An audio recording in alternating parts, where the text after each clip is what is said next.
लोकन्यूज मराठी, आवाज लोकशाहीचा। विटा शहरात आरोग्य सेवेचा विश्वासार्ह आधार आदिती मल्टी स्पेशालिटी हॉस्पिटल संचलित बंडगर हॉस्पिटल विटा, महात्मा फुले जन आरोग्य योजना, आयुष्यमान भारत व बांधकाम कामगार योजनेअंतर्गत शस्त्रक्रिया आणि उपचार पूर्णपणे मोफत, हाडांवरील सर्व प्रकारचे ऑपरेशन्स, वेदना निवारणासाठी ब्लॉक इंजेक्शन, डायलिसिस, मूतखड्यावरील सर्व प्रकारचे ऑपरेशन व उपचार, जनरल सर्जरी, अपेंडिक्स, हर्निया, मूळव्याधवरील ऑपरेशन व उपचार पूर्णपणे मोफत। सावरकर नगर, खानापूर रोड, विटा। संपर्क आपल्या स्क्रीनवर।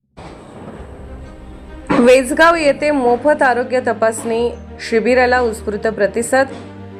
खानापूर तालुक्यातील वेझेगाव येथे ग्रामस्थांच्या आरोग्याची काळजी घेत मोफत आरोग्य तपासणी शिबिराचे आयोजन करण्यात आले।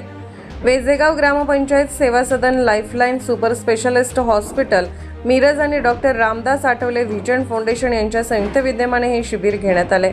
सरपंच चंपाताई गुरव यांच्या हस्ते शिबिराचे उद्घाटन करण्यात आले। यावेळी सुमारे 70 ते 75 नागरिकांची बीपी, शुगर, ईसीजी आणि नेत्र तपासणी करण्यात आली।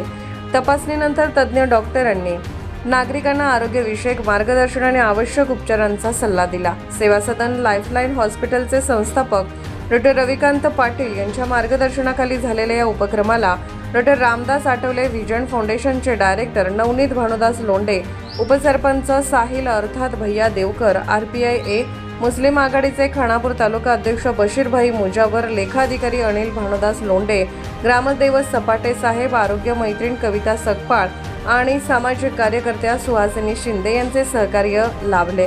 यावेळी RPI तुषार नवनीत लोंढे, चंद्रकांत कांबळे, सुनील तोरणे, साहिलदादा वाघमारे, इसाकभाई पिरजादे, गणेश लोखंडे, श्रीकांत चंदन शिवे, गणेश पवार आणि नागेश कांबळे यांच्यासह विविध पदाधिकारी उपस्थित होते।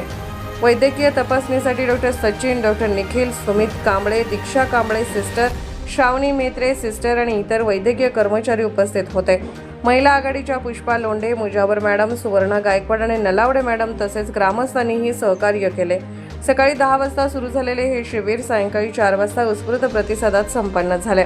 आयोजक नवनीत लोंढे यांनी सर्व मान्यवर वैद्यकीय कर्मचारी आणि ग्रामस्थांचे आभार मानले।